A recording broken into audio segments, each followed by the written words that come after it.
about what he found or any testing that he may have done or anything like that. You know, well, let me see it. What you got? Well, Mr. Rodriguez has it. Why don't you look and see if you agree it's what they gave you?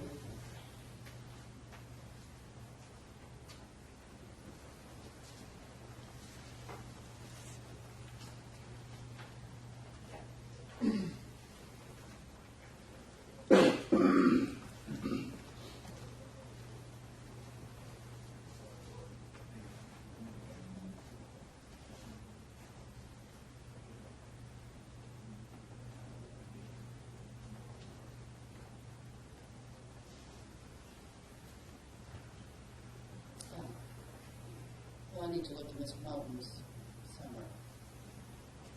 That's all we received. I'm sorry. I was reading the other stuff. I was going, and that's not a stamped copy, I don't believe, Judge. That was just kind of our working copy. I'll get it back. I'll get it back.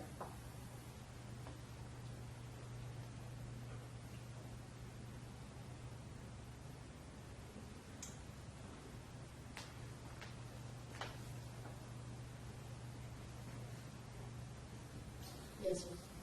Yeah, and Judge, I want to make a distinction here. I'm not complaining to him about him testifying as a fact witness. So, you know, if he wants to come in and say, hey, as a matter of fact, this is what I found, as long as they can lay authentication, then that's one thing. But if he's going to give opinions as an expert, that's problematic because we haven't been told what those opinions are, and he's not shared that with us. To the defense's credit, for all of the other witnesses that they provided to us, Dr. Andrews, Dr. Matches from California, we were able to talk to them on numerous occasions. Mr. Boring can confirm that even their expert witness yesterday spoke to us on at least 2 occasions and shared very forthcoming about what they have. So even if it was stuff that was not contained in a summary or report, we feel that we were not being ambushed or anything. We felt like we had a sense of what was going to be testified to. But when I asked that particular question, what are you being called to testify about, he basically said, well, I'm not responding to that. I'm not comfortable talking to you about that. So all we have is that one paragraph that's before the court of note doesn't contain any opinions about anything. Here are the 3 very clear topics that we talked to both Mr. Boring and I about before he shut down. That the whisper post that we're interested in was on the phone. That he did find the video, the vet video, I'll refer to it, in the Lenovo. So I'm fine with those facts because he's confirmed those with us. And that RUTC times were correct. That's about as far as we were able to get with him before he said, well, I'm not talking to you. Of note, when both of us got him separately on the phone, the first thing he would say to us is, you're not recording me, are you? And we both confirmed that we were not. So, if he's going to come in and say, hey, here's some facts, that's one thing. Like, as a matter of fact, I found these emails and stuff like that. I don't see anything problematic with that. We know that what's on the device and have seen it, just as Mr. Persmier has seen it there as well. But when it comes to opinion evidence, that's where it comes to the problem. Well, all right.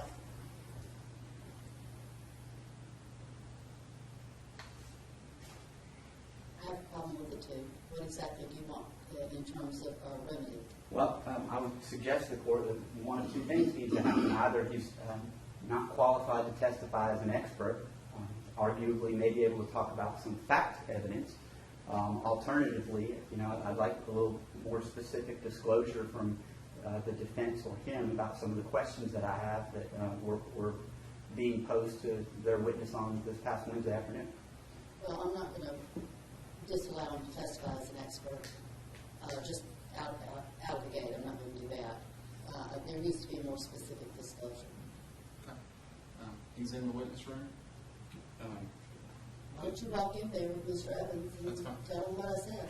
Okay. Tell him, y'all need to get it ironed out, and because they don't need to.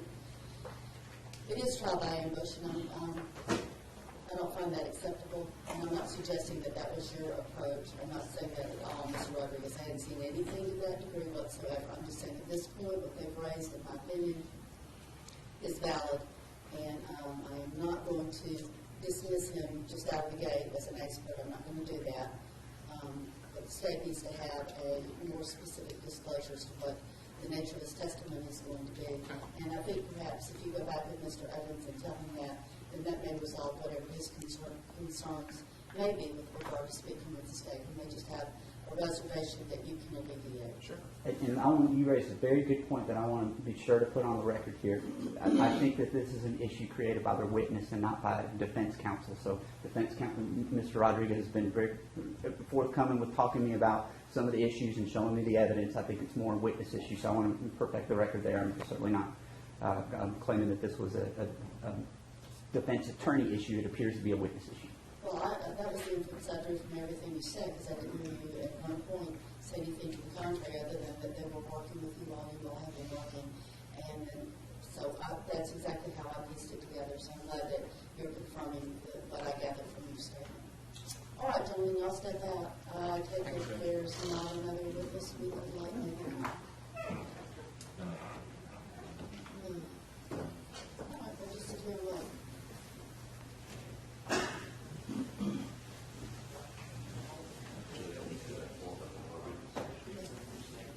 Yard, may I skip out to the restroom? Thank you. Everybody can go somewhere.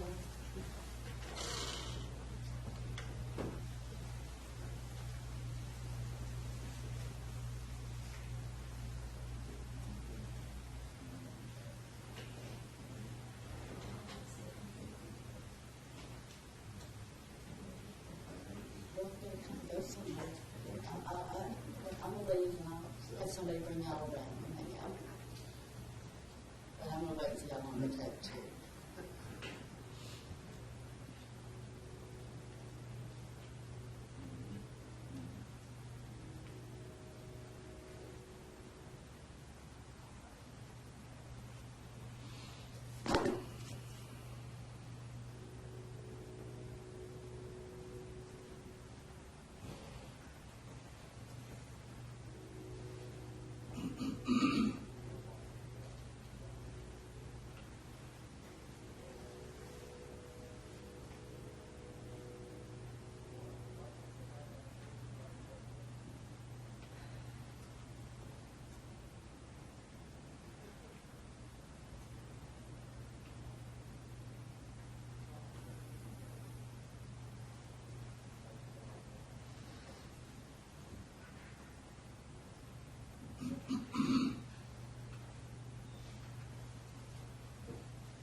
think to the left.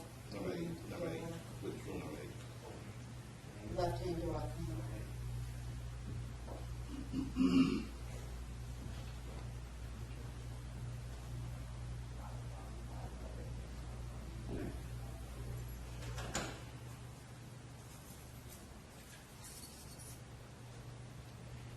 Judge, they're estimating 5 minutes more. I don't know what that means. Next year, after the meeting. So.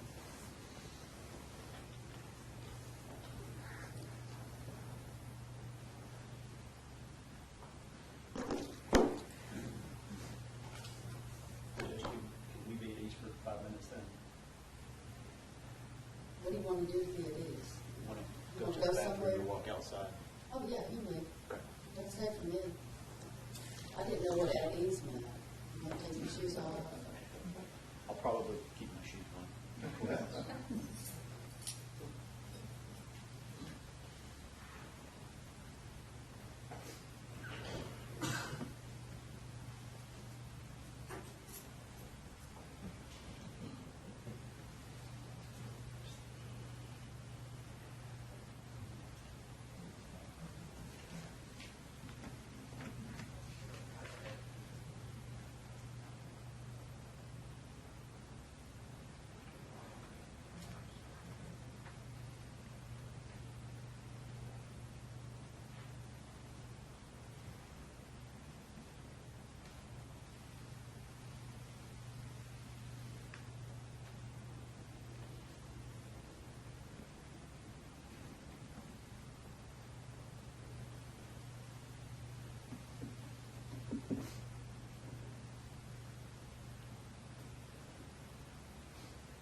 Who's doing the charges for that?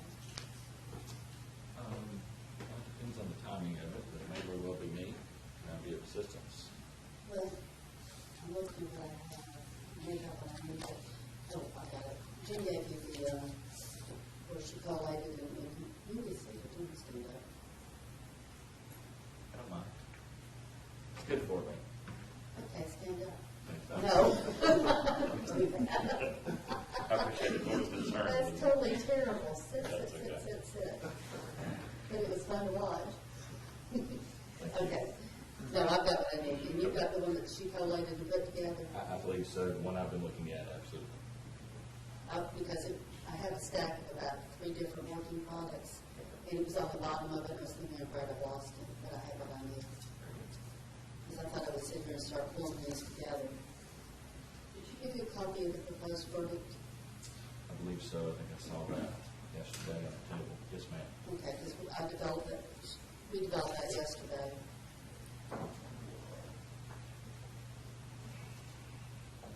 And then the little mini one that I'm putting together to give the jurors for them to have.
Can we just go on the record? Yeah, absolutely. Judge, I want to thank Mr. Rodriguez for facilitating that. He was kind enough to sit there with his witness and allow us to answer questions. I think Mr. Boring and I are satisfied that his witness has shared with us what the basic substance of his testimony is going to be. And Mr. Rodriguez was kind enough to not only facilitate that, but talk about some of the topics that they expect to be delving in. So at this point, I'm satisfied that what's been shared with us is we have a sufficient basis to go forward.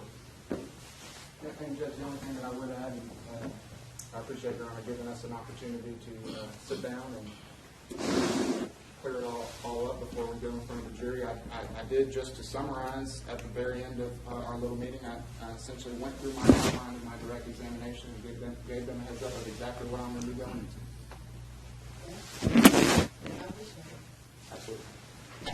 Okay. Is there anything you need to do before I send the girls? Will you stay? No. For the defense? I mean, we're ready. Let's have Doris. Yeah.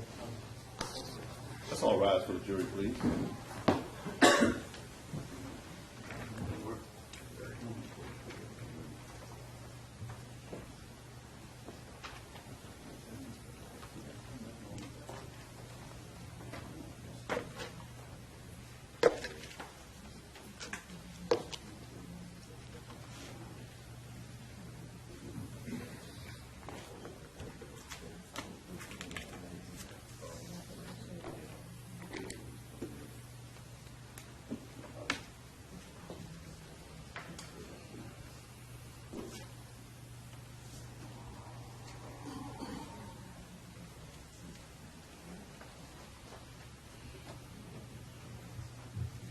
Please watch your stuff coming in.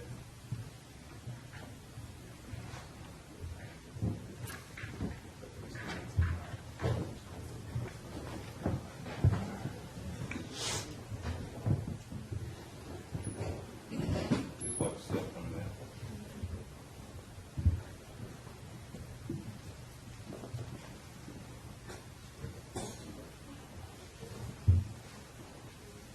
Please be seated.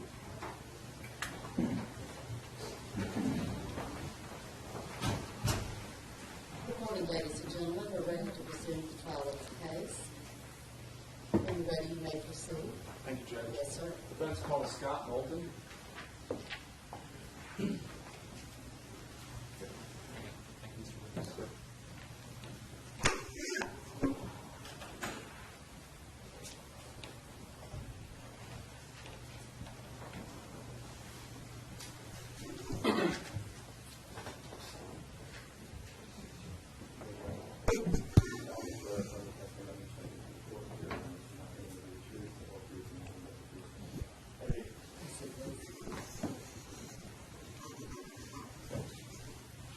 Good morning, Mr. Moulton. If you would, please introduce yourself and spell your name for the court reporter.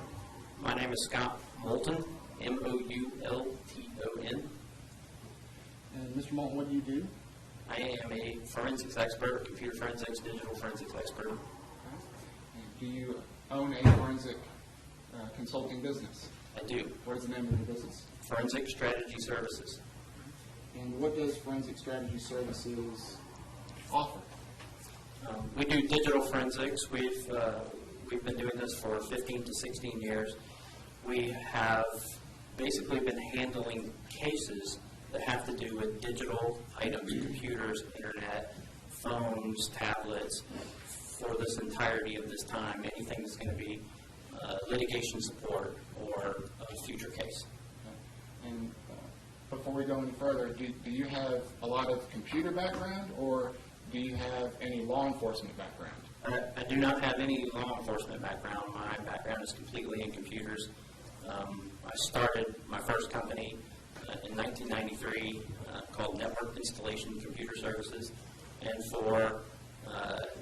we basically did managed IT services. We did small businesses, setting up servers, computers, taking care of everything that they had from firewalls to antivirus, and basically bringing what a large company might have had back in 1993 down to a small company.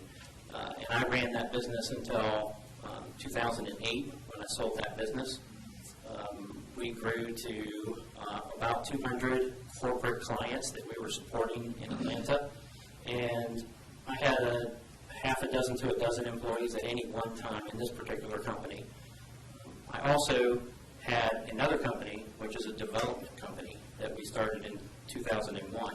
And I had some partners, and I had another business entity, which eventually became OP5 Technologies. And we wrote software for Georgia Pacific and Wisconsin Tissue and companies along that line.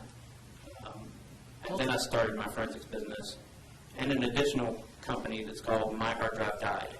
And that's what I was going to get into. Tell us a little bit about your experience in data recovery. So when I started doing, one of the reasons that I started Forensic Strategy Services is that my previous business, Network Installation Computer Services, we had a lot of clients that were lawyers. That was one of our primary bases of clientele back in the late 90s. And they started asking us to come in and working on cases with them. They started having technology cases that they didn't understand. This was all a whole new field, dealing with computers and internet and people getting arrested and then finally, going to court or something along those lines. So they started calling me in to work on those kind of cases.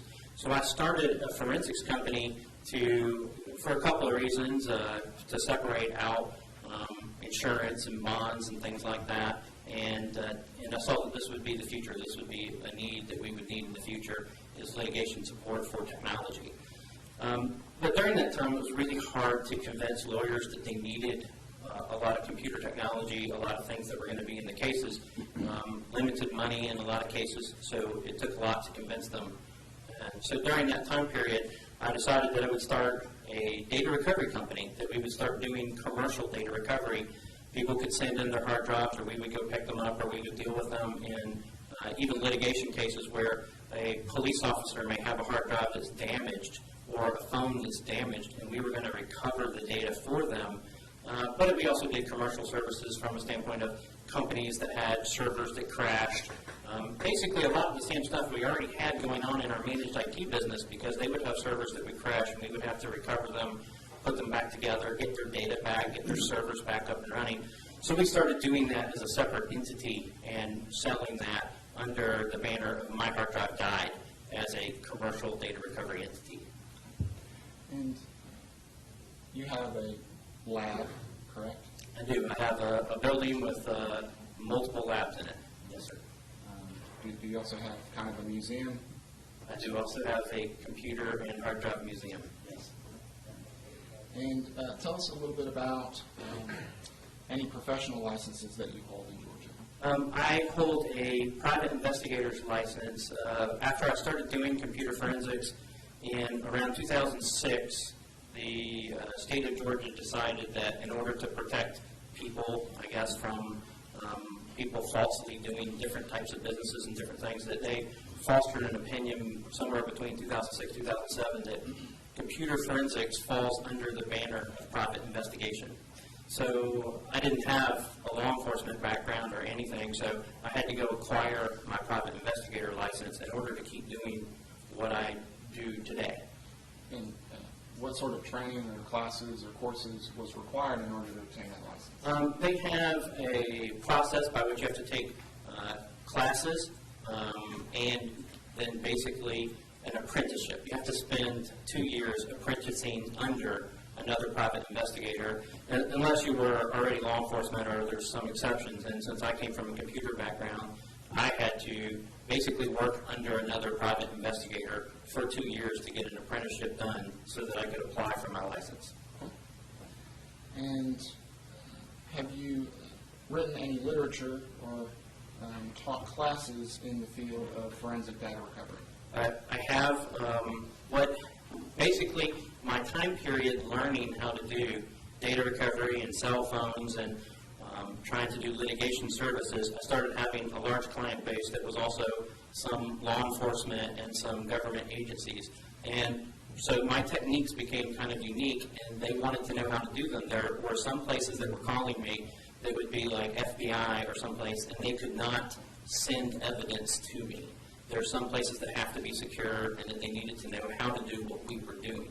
So in 2007, I wrote a book, a 2-volume set, which is about 1,250 pages long, on processes, how to do physical data recovery, how to disassemble hard drives and remove head assemblies and platters from hard drives and repair them, and all the techniques that we were doing to recover data from drives that were corrupt. Basically all the hard stuff, all the stuff that made up a case that if you didn't have a hard drive or you had something that was damaged or somebody threw on the floor, that you could recover. So I wrote this 50-hour class, and I wrote the books for this particular class, and I basically started teaching this under one of the first companies that hired me that we did was a company called InfoSec Institute. And then following that, I started working for a company called SANS, and basically bringing my class through their services. They had a lot more client base. They had a lot more people that wanted to take this. They had a lot of government agencies that wanted these classes. So they wanted me to teach them under their banner. And then I also taught it under my own company name, which is My Hard Drive Died. And I've been doing this now since 2008 was my first class. I still consistently teach this class somewhere between 4 and 10 times a year, depending on what it is. And it turns out that like 80% of my class base is all government agencies, 3-letter agencies. Some of them are FBI, some of them are NSA, DOJ. But I also teach this class. It's been so popular, I've had more than 2,000-3,000 people take this class. It's been so popular that I've also been paid to go to Australia and teach 5 times, and I've been paid to go to Canada and teach the Royal Canadian Mounted Police how to do these forensics processes. So I have a huge client base from that standpoint for the classes and the material, and then that feeds into the whole circle of data recovery and then forensics. Before we start talking about this case, this is not your only case that you're working on, fair to say? That's correct. It's not my only case. And in the area of electronic evidence, digital forensics, or computer forensics, do you have experience with computers, mobile phones, and tablets? Yes, I do. One of the things that has happened, obviously, doing forensics all the way back to 2000, is we had to do some early on phones. We had to do Nokias and Windows PC phones, Windows CE phones, and even Palm Pilots. And then gradually over time,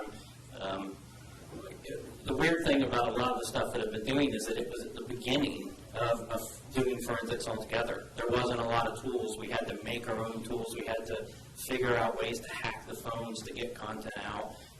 Same thing sometimes with computers and software. We had to find alternative methods to make things work.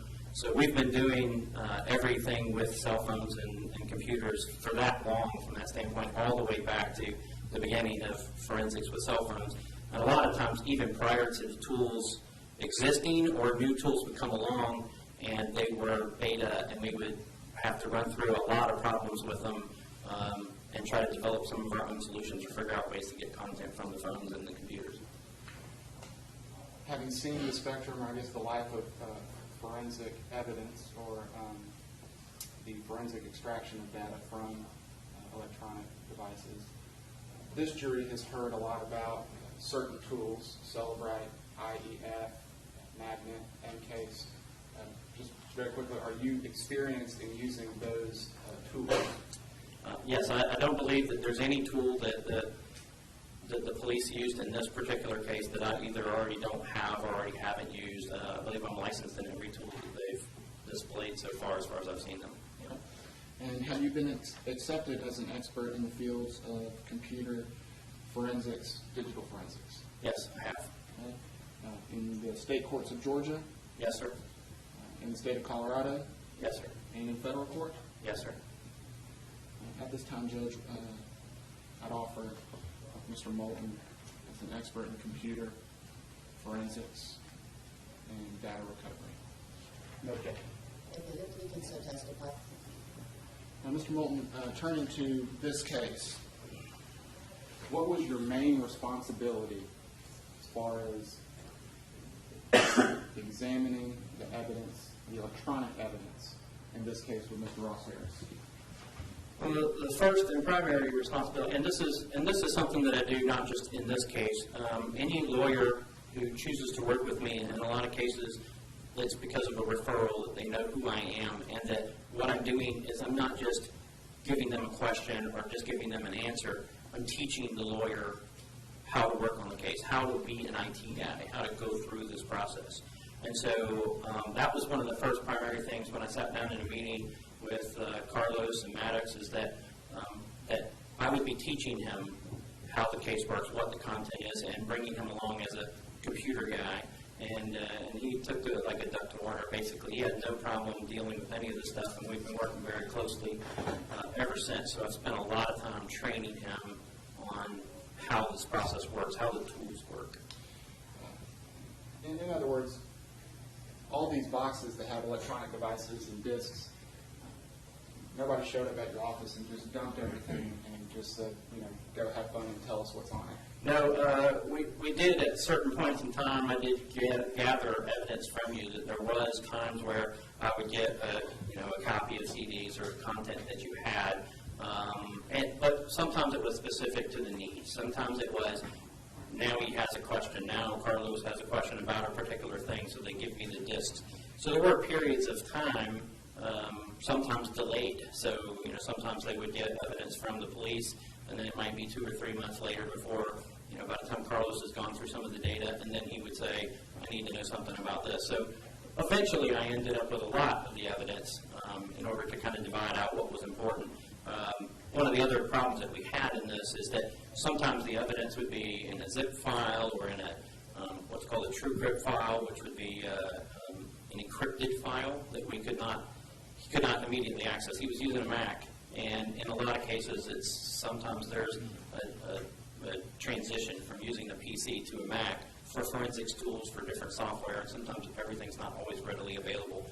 So there were some caveats that were there that we had to work through. Okay. And just so that the jury understands kind of where we're going to be going, first I want to talk to you about some of the tasks that were specifically identified for you. I don't want you to go into them just yet. We're going to go into them one by one. Okay. But were you asked to look into a red whisper image? Just real quick, is there a possibility I could get a little bit of water? Is there water, please? There's some.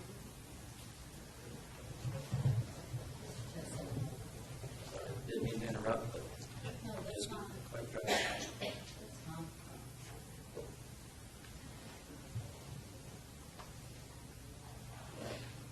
I apologize. I was probably teasing you as I was taking He's drinking. Thank you so much. If you don't mind repeating the question, sir?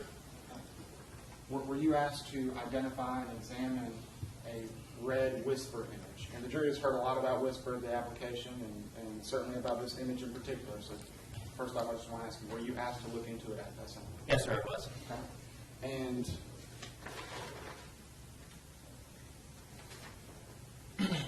were you asked to examine certain allegations of web searches and web visits that were testified to at the probable cause hearing? Yes, sir. And were you asked to examine certain allegations of web searches and web visits that were sworn to in search warrant applications? Yes, sir.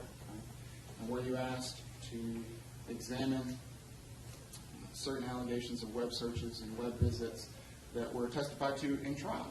Yes, sir. Now, just before I forget, were you also asked to verify that Ross Harris had a Class C driver's license? Yes, sir. And did he have a Class C driver's license? Yes, sir, he did.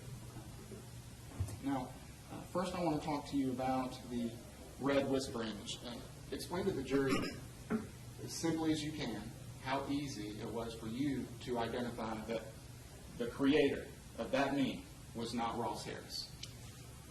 It was early on after our first meeting. There was probably a couple-week period of time that I was asked to look at this red whisper image because there was some question about who created it and whether or not Ross Harris created it. And so one of the first discs that was given to me was a Celebrite disc that was a copy of a phone. And in the Celebrite report, it didn't identify any of the whisper chats. Now, I have been dealing with Celebrite for a number of years, all the way back from one of the first renditions of Celebrite, and I know its shortcomings. This is a normal thing that happens with a lot of tools. There's a lot of tools that have shortcomings. They cannot process certain data. They don't know how to process certain apps. Unless it was important at some point in time, they didn't write the portion of their tool in order to make that happen. So, but this is not unique to any of the tools, by the way. So in this particular process, I got the Celebrite report, I looked, I saw the app Whisper, and then I extracted the data that physically sits there, because even though Celebrite didn't process the report portion of the data, it did image the data. It did have a copy of the databases that were on the phone. And a lot of iPhone databases are SQLite, is what it's called. which is a little mini database. And so there are tools for SQL. And I used a tool to pull the data and display the data for that SQL report, that SQL table. And so it would look a lot like an Excel spreadsheet or something. It would just have a bunch of rows and a lot of data, and you would extract that data, and then you would have this raw data. And there was really only kind of one problem dealing with this, which was it didn't have names in with the actual chats. So I had to extract a second table that had name data that would say what the username was that had sent this message. So while I didn't have a Whisper report or anything that was done for me automatically, I was able to manually extract this data. In about 2 hours, I had a pretty good idea of what the layout, who the users were, and those kind of things, and that Ross did not create this image, and it was not his username. Okay. So we've discussed it in this trial ad nauseum, so I'm just going to move on to the next task. Were you asked to examine an allegation from that came out in probable cause that Ross had searched how to survive in prison? Yes. Okay. And in fact, you were made aware that Mr. Persinger had testified that Ross had searched how to survive in prison. Yes. Okay. And you were asked to look into that years ago. Yes, that's correct. Okay. And did Ross search how to survive in prison? Did he type those words? No. Okay. Now,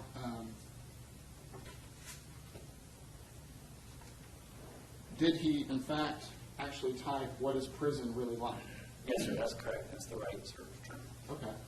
And did you examine further the context in which Ross searched what is prison really like? I did. Okay. Did he click on an article from AskMen.com regarding life in prison? Yes, sir, that's correct. John, it was already in evidence of States Exhibit 604.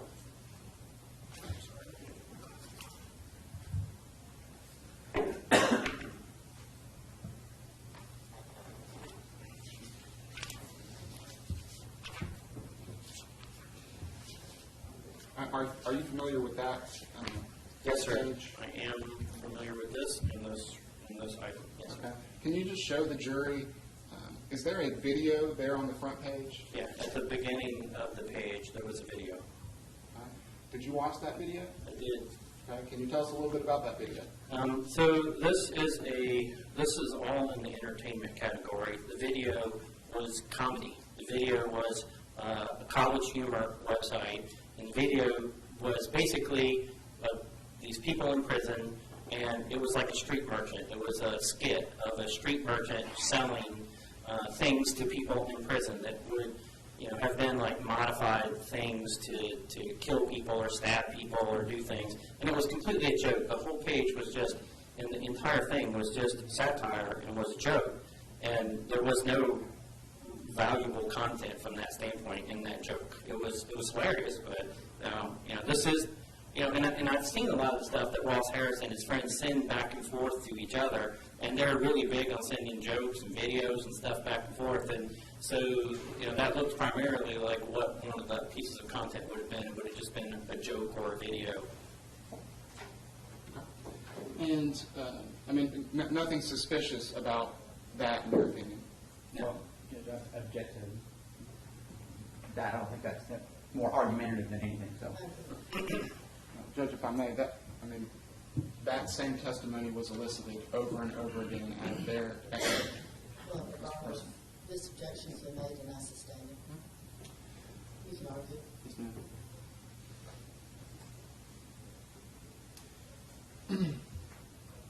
Now, did you identify an article from Reddit.com regarding a man that was wrongfully convicted? I did.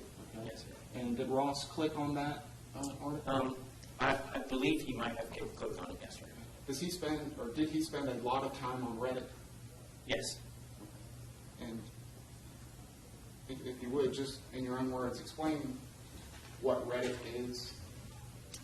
Reddit is a kind of a custom, I wouldn't call it news necessarily, but a site where you can choose the kind of topics that you want to see, and people can post other topics, and it kind of pushes them up based on votes. So you can have like a hot topic page, and then you can have specific pages that you want to see. And then as people, it's trending. Basically, as items are trending, they get pushed up on the site, and then they become your hot topics or things based upon the items that you've seen.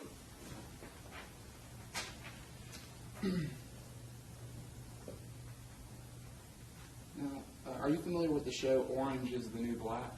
Yes, sir. Can you tell us about that show? Yes, basically it's women in prison. It is a show that, as I was looking through this content, and I saw the request for the search from a standpoint, what is prison really like? At right about the same date, the same content showed up as Orange is the New Black on Netflix, and I know it was in the second season at that point in time. I had watched the first season, and I saw a discussion that Ross had in some chat messages, and he was watching this. I saw on the computer that Netflix had been activated for Orange is the New Black, and he was watching that show. And I know he was, he also had chatted with some of his friends in one of the Google chats with regards to seeing this show. Okay. And I'm just handing you what's already on this is appendix 39. Is this one of the Google chats that you're referring to?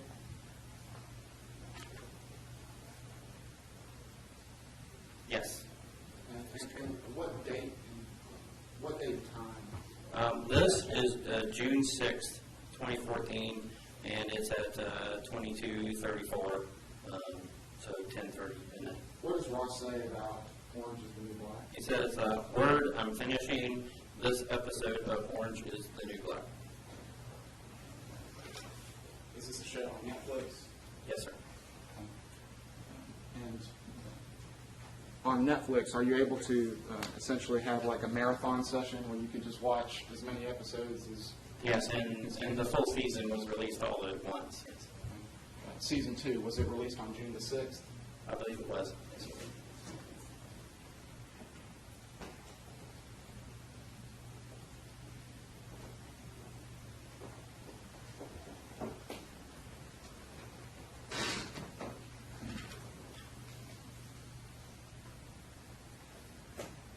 Now, were you asked to examine and identify any evidence related to sworn statements in a search warrant application for what temperature it takes for that to occur, that be children dying in cars or getting car deaths? I have an objection based on relevance as to search warrant application. I think you've already ruled on this issue once before. However, if the question is rephrased about specific search, not referring to any search warrants, would be irrelevant. I probably won't have an objection to it.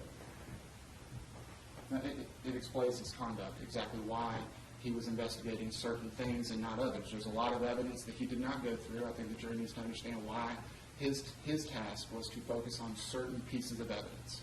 I've already voted on it, finding it relevant, but you can rephrase. Were you asked to identify and examine anything related to the phrase, what temperature it takes for that to occur? Yes, I was. And did you understand that to reference in-car deaths or children dying in cars? That was my understanding, yes, sir. Okay.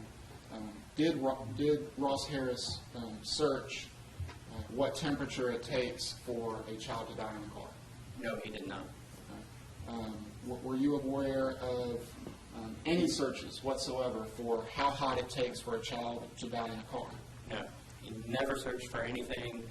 And I didn't just search for just that or those terms. Like, I searched for context. I looked for other items that might lead to those kind of conclusions in roundabout ways. And I didn't see him searching for anything at any point in time that would have been how to kill a child in the car or hot car deaths or anything like that. Okay.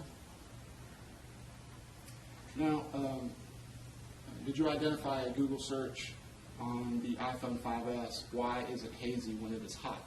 I did see that. Okay. And you were talking about context. Did you investigate the context of that web visit? I did. I went to the website, and it was weatherpredictor.com. Weatherpredictor.com. Was it weatherprediction.com? Weatherprediction.com, yes, sir. And I'm showing you it's already been admitted into evidence as Defendants Exhibit 56 and Defendants Exhibit 57. Yes. Right. That's correct. So 56, does that show kind of what the listings would be if you searched in Google, if you typed out, why is it hazy when it's hot?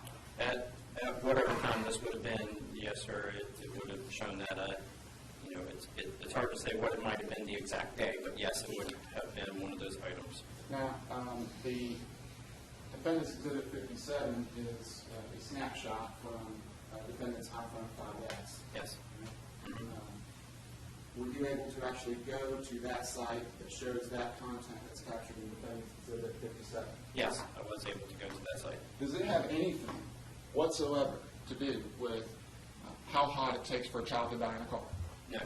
Does it have anything to do whatsoever with how fast temperature rises when it's parked out in the sun? No. Does it have anything to do whatsoever with how hot will it be on June the 18th, 2014? No. What's it about? It's just a definition for why, when you're looking out from a horizon or something, that you would have a hazy area. So, it talks about water vapor and particulates in the air for why it looks hazy.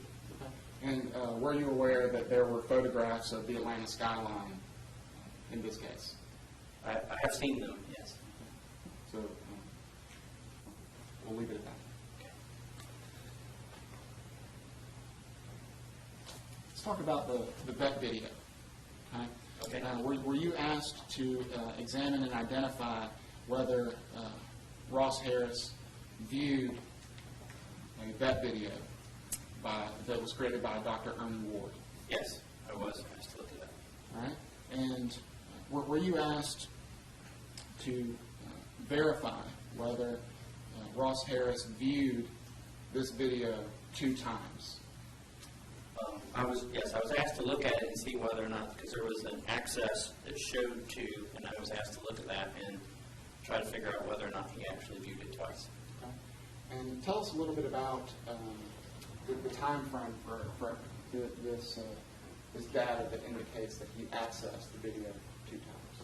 Well, it was a Reddit post, so it was one of the items that got pushed up in the Reddit post, and so when you click on it, it doesn't show it in Reddit. It actually launches YouTube. And during that process, I saw a refresh. And so it's, from a standpoint of the count of 2, they were 1 second apart. So when you launch the web browser, you're looking at YouTube and you see the refresh, it's, from that standpoint, there wasn't another time frame. There wasn't something else that happened later on or at a different time. It was within 1 second of each other. So the only conclusion I could come to at that point is that he watched it at least once in that particular browser. So is there any, is it possible that he clicked on the video in one tab and then 1 second later opened it in another tab and he's watching the video at the same time simultaneously with the video playing 1 second apart?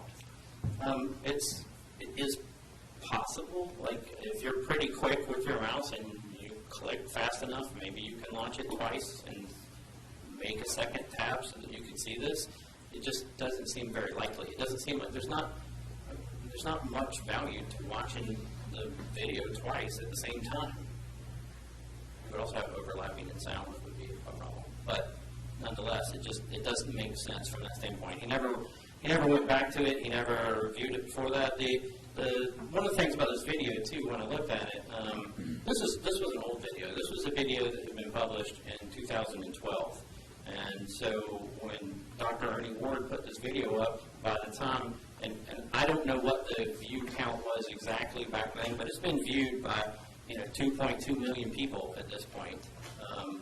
So I don't know what the exact count was at that particular time, but it had been around for a while before Ross saw it. And so, from that standpoint, he could have seen it or he could have gone and looked at it before it ever hit Reddit. And I didn't see that anywhere. I didn't see anything that showed he had searched for it, gone to it. He never searched for, how hot does it get in a parked car. And you may have mentioned it, but just so that the jury is clear, did he ever access this video prior to June 13th, 2014? I did not find an entry. Did he access it ever again after June 13th, 2014? I did not see another entry, no. The Reddit activity, you were provided a search warrant response from Reddit.com, correct? Yes. And were you able to look at links that he had posted or comments that he had posted, messages that he may have sent? Yes, and not only did I see it from the search warrant content, but prior to that, I actually had looked at it online and actually searched for his username to see some of the other content that had happened. So this was, months, maybe even years ago that you had seen this? Yes. It's still up now. You can still search for it and still see his content. Did you identify any apparent interests based on his links and comments and messages, specific topics? The main one that comes to mind, and I don't remember all of them or a lot of them. Some of them, they were frivolous from that standpoint, but I do recall him talking about a guitar that he had purchased and posted a picture of a blue guitar. So there was music content up that I saw from that standpoint. But I was looking through it to see if there was ever any posts that were relevant to this, whether or not he was actually looking for, hot car, anything that had to do with any of these topics, and I didn't see anything along those lines. What about college football? Yes, he's always looking at college football stuff. Okay. Web development? Yes, web development items. Same thing for YouTube videos. Did you see that Ross had spent a lot of time watching YouTube videos? Yes, he was watching YouTube videos all the time. He would search for college football stuff. He would search for, he seemed to have a particular interest in a game also called Rocksmith. It was, tell us about that game. It's a music game, a lot like Guitar Hero or something along those lines, and he was watching videos of different music and how they played on the frets. It was just a video game. It was just a video of a video game. What about police-citizen encounters? I think I did see a couple of those, yes. Praise music? There was a lot of music, so some of the music may have been gospel or some, or religious music at that point. Now, let me go back to some of the topics that you were asked to specifically identify and examine. What about searches for criminal statutes? Did you see that Ross was typing in searches for criminal statutes such as murder, homicide, cruelty to a child? No, none of those. I didn't see any of those at all. I didn't see anything with the context of hurting somebody or going through, with any kind of crime from that perspective. So I saw some legal ones, but I did not see any that were murder or anything along those lines. Okay. And since you mentioned those legal ones, were you aware that Ross had formed a new business, a new web development business? In the research that I performed, I had started to see those kind of items. Initially, I don't get a lot, from a standpoint of what the content is necessarily that I'm looking for, because I go into a lot of things to look for content based on questions and things that I have. And in the process of doing these, and especially with my experience in doing things, I always tend to search for things like divorce, items like that. And I saw that there was some links to some lawyers, some or the idea of law for an LLC. I saw that as a business thing, going through the process of how to start a business and an LLC. So I learned early on that Ross was trying to start a business, that he was trying to do something with his... I got to reject his speculation about what Ross was doing, what the defendant was doing. I don't have any problem with him testifying about what he found and things like that, but if we're kind of straying into what the defendant was doing, that would be speculation. Stay. You've seen his Google chats. I have. At the time when I first started looking at this content, I started seeing all the legal things about how to start an LLC. Then I started looking for LLC. I started looking for those items, and I did see some Google chats as well. Okay, and so after first seeing all of these searches for like legal Zoom or registering with the Secretary of State or incorporating, becoming an LLC, did you confirm and look into the context of some of those topics in the Google chats? I did. Okay, and what did you find? I found that Ross was talking to other people about a business and about what they were going to do from a business standpoint and web development.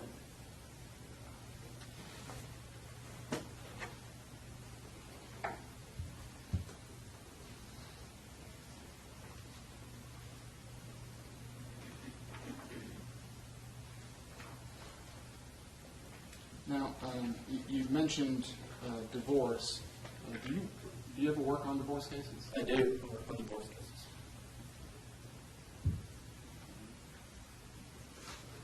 Having looked at some of these searches and web history for lawyers, did you ever see any search or research into a divorce lawyer? I did not. Alimony? No. What about a criminal defense attorney? No.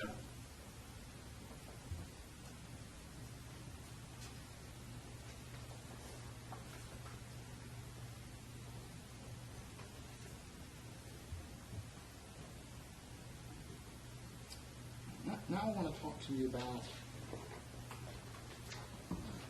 obviously, Ross had some extensive sexual activity online. Yes. The Whisper and Kick apps, were those hidden from a forensic perspective? No. Not at all. Were these encrypted in some, or hidden in some sort of application that looks like a calculator, but when you click on it, it's got all kinds of secret content inside? No. Were you made aware that these applications were stored in folders within subfolders? Yes. Now, in your experience in working in divorce cases, and even in child pornography cases, right? Were these applications easily able to be discovered just by simply flipping through the iPhone and the apps and the folders? Yes. Was anything encrypted on the phone? Didn't see anything that was encrypted. I didn't have any problem with these apps at all. I extracted the SQL databases, and I was able to parse that data with no problems at all. I mean, I even used a free tool in Firefox or something to parse the data, so I didn't have any problems. I mean, even the newest version of Celebrite at the time indicated that Whisper and Kick were decoded on the software. Yeah, later on I got another copy of the Celebrite app after it then had the capability, and so I then saw a new report that included Whisper in that content. I mean, it might have been 5 months later or something before I got the disk with that content on it, but it didn't say it was encrypted or anything. And that information that was provided just confirmed what you had already discovered. Yes, I already knew everything that was in there. All right. And were any apps deleted? I didn't see anything being deleted. I didn't see, active deletions or anything like that at all. I mean, was Kick deleted? No. Was Whisper deleted? No. Okay. Was anything deleted from June the 18th on Ross's iPhone? No, I don't think so. Okay. Was there anything hidden from a forensic perspective? Buried? No. Let's talk about clearing cache. This was brought up during the state's case. Is there anything suspicious about a web developer clearing his cache? No, not at all. Can you tell us a little bit about that? I have done web development. I do current web development.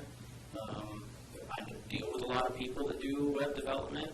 I've had clients with web development. Anytime anytime that there's an update on a site or somebody's creating something, there may be, if you refresh or you look at your browser, it may not actually display that. And even on my current website, when I make a change, it is not displayed until I clear cache or there's also some server cache, and so I can clear that cache. Since I own the server, I have the ability to do that. But a lot of times you will have to clear your cache in order to see changes or things that happen, or if something's not working right and you question it's whether or not it's viable or not. That's one of the things that you do often is clear your cache. Now, is it possible to make certain changes or test certain features of a website that don't require you to clear the cache? There may be some. I mean, as we have advanced in web development items, there are some newer items that you could be working on that don't require you to refresh or kill your cache. And you may have a situation where you have half of one and half of another. So you may have half of one component that actually works without having to clear your cache, and the other component or something that you change doesn't physically change, or you don't see it because it is cached. So there's a variety of different things that happen, but it's a pretty common thing that if there's a question about something happening, or if things are getting slow in the way that sometimes they'll clear their cache, it's a pretty common process. Okay. Now, does clearing your cache or web history, does that eliminate the ability for a forensic expert as yourself to retrieve that data before the cache or the history was cleared? No, it doesn't do anything to wipe content. It's not actively going out on the hard drive and wiping content. It's releasing that to the operating system so that you can say, now I've got free space, you can start to use it up. But it doesn't purge the data in a way that it can't be recovered. And so if even immediately after something happens, if something was cleared, you may be able to recover up to 100% of it from that standpoint. So you may be able to get that content back. Okay. Now, from a forensic perspective, were you able to find a significant amount of internet activity before the cache was cleared on the Lenovo T530? I was able to pull some data from an item called a page file. So I was able to see some content from a page file that actually said it was from Chrome, and it was Chrome history, and that it previously did exist, and that there were some sporadic pieces of content in the Chrome history, from Chrome history in the page file. Now, you were made aware that the Lenovo T530 was Ross's work computer. Yes, that's correct. And it's probably very obvious to you, just based on the usage, that you were aware that the Apple MacBook Pro was his personal computer. Just object to leading in speculation. I'm simply developing his testimony into the topic that I'm moving into. Were you aware that the Apple MacBook Pro was his personal computer? Yes. Were you aware that the Lenovo T530 was his work computer? Yes. Okay. Tell us when that work computer was generated by Home Depot. When? So I found the installation for Home Depot. It actually said that it was in February of 2014. So they had actually created this computer on around, or the computer may have previously existed, but whatever they did to format, install, and roll out the copy of the operating system that was on that laptop was at the end of February of 2014. And did you verify that the user account for Ross was created in March of 2014, March the 24th? Yes, I did verify that the user account was created and bound to the domain from Home Depot, so it knew that the server was there and was part of the domain on March 24th. And then I saw immediately after that there was entries that showed him installing his web development environment and some software for web development content in that last week of March of 2014. Now, given that the user account was created on March the 24th, 2014, on the Lenovo T530, tell us why that is important. Because it shows when the computer came into existence that he only had this computer for 3 or 4 months maximum before this event happened, before he was arrested. There would be no previous web history, maybe even earlier than February, or earlier, definitely nothing earlier than February, but earlier than maybe March, the last week of March, and then finally using the computer in April. So if he's installing all of his tools and setting up his laptop in the last week of March, you might not even see any data specifically to March. Now, we've heard some testimony, you've been made aware that there was data deleted prior to June 2014. Is that true? The web browser history being cleared, Okay. that is a consistent thing that happens throughout the lifespan of the computer. But other than that, the other data, there is plenty of data on the computer. There's plenty of other web history, and there is some existence of some Chrome history that exists prior to even June of 2014. Okay. So, having been made aware that there were cache cleared and web browser deleted in June, how were you able to find evidence of web history in Chrome prior to June? Where did you find that? So one of the earlier reports that I had received from Carlos, from the police that turned over, was an IEF report, Magnet Forensics Internet Evidence Finder. And this report had a page file page in it. It had content that said page file. And in the page file, there was links, but the links had no dates and no identifying content that showed what browser that it came from for Chrome. But I did see some other items that actually said that they came from Firefox. So being familiar with some of the problems that happen with different versions of software and different things, I have a habit of going back and double checking everything against different programs. So I use different programs to validate the content from another program. So I ran content through another tool that's called net analysis, and net analysis actually identified some of the places that were blank in the report that I had previously viewed that actually said Chrome, it came from Chrome, and that there was dates and times. So the web history was there, it was just blank in the report that they had given for identifying it, and I just went back and I had verified what that content was. Okay, thank you. Were there any privacy programs used on any of the computers to overwrite or delete files from memory? I did not see a program at all that was used to wipe content, delete content, get rid of stuff. And these are the kind of things I see in divorces and things like that all the time, is that people are trying to hide their content. They're going through elaborate processes in some cases to overwrite content on the drive, to delete content, to get rid of stuff, and doing it frequently, doing it either on an automatic cycle or doing it every day. I didn't see any of those kind of things in any of the content here, other than the habit of clearing Chrome history. Okay. Now, just dovetailing off of what you talked about as far as the page file, what is a shadow copy? So, Windows 7, which was what's specific to this computer, in order to, Microsoft, as they were developing the operating system and they were going through a process, they come up with these ideas of what happens if bad things happen to the computer, how can we restore it to its previous state so that you don't have to reinstall your operating system, or if you lost a file that you might be able to recover it. So there's a process that's called shadow copy, physically in the computer, that's doing what's called snapshots. It's doing periodic snapshots of what your data and the computer's state is.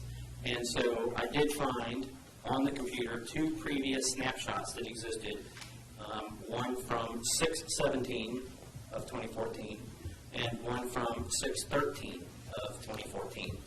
And that kind of makes a little bit of sense because it's a break over the weekend. One was a Friday. And so over that time period, there was a backup that was physically done by the computer that stored some data in there, and it did have some Chrome history and some Chrome content in there as well. Is this a helpful tool to look at for data recovery? It's not a tool specifically, it's a backup location on the drive. I'm sorry, I guess I use tool in the general sense. Is this a helpful, valuable source of information for you to look at in your field of expertise? Yes, in forensics, it has become an extremely valuable item because we can go back and look and see if you deleted a file, what actually existed maybe a couple of days ago. But, and one of the reasons that I check this often is because I'm doing data recovery. I'm doing commercial data recovery as well. And this is kind of low-hanging fruit. This is, if a computer comes in and somebody says they lost a file and they're trying to get it back, and I can restore it from a snapshot 2 weeks ago, it may be very easy for me to recover a file that would have been very difficult to find in its damaged state or someplace else on the hard drive. So this is a very common process for both data recovery and for forensics processes to go and find data that the computer automatically backed up. Okay. Now, I forgot to touch on this after we went through your qualifications. Mr. Moulton, how much have you billed so far in this case? I've billed and been paid $19,900. Okay, and you've yet to submit the remainder of your bill that includes your testimony and all the work. Yes. Since you submitted that bill, and how much will the total be approximately?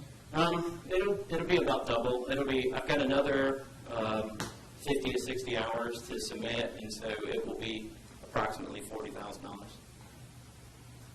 Now, was there like an average amount of time per month that you were allotting to work on this case? No. Okay, and how would that work?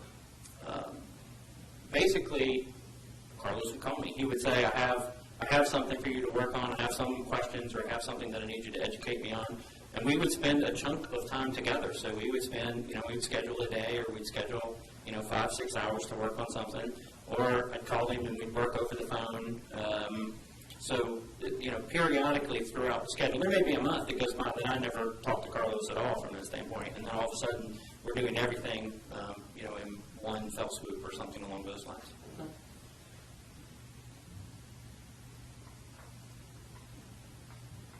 Would it be accurate that you went deeper than simply reviewing the reports created by the police?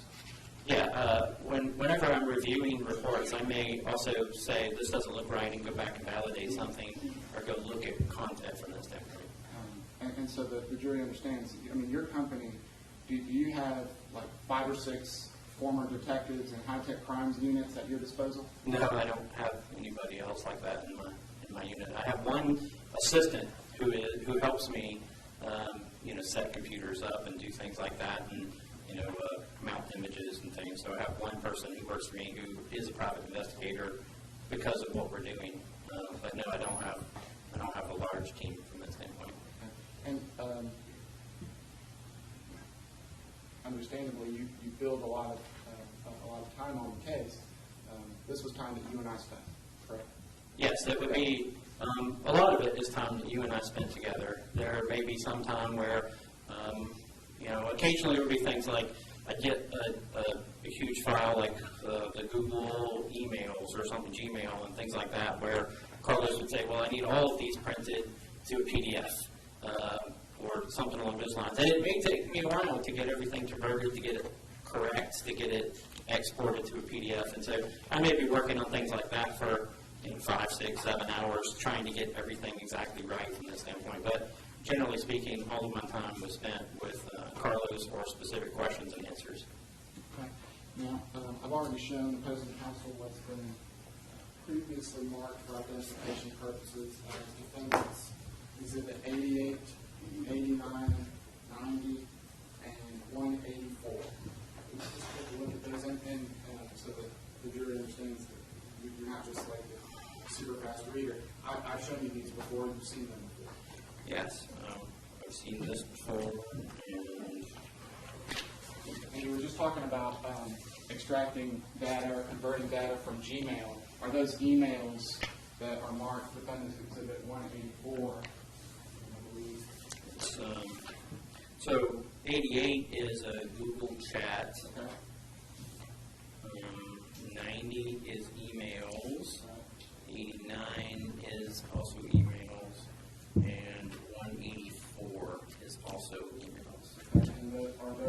true and accurate copies of the data that you received and converted into PDFs? For the 3 sets of emails, yes.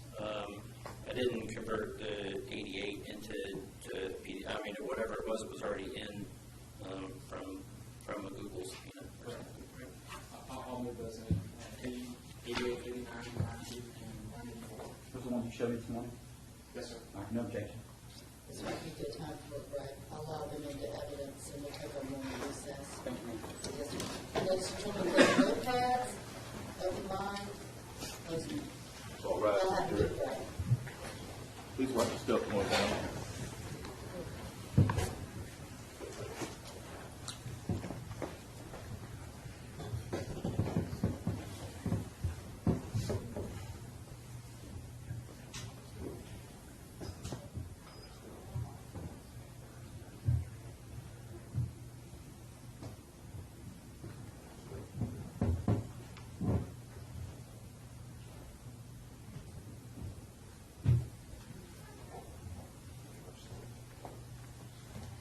Let's take a moment break.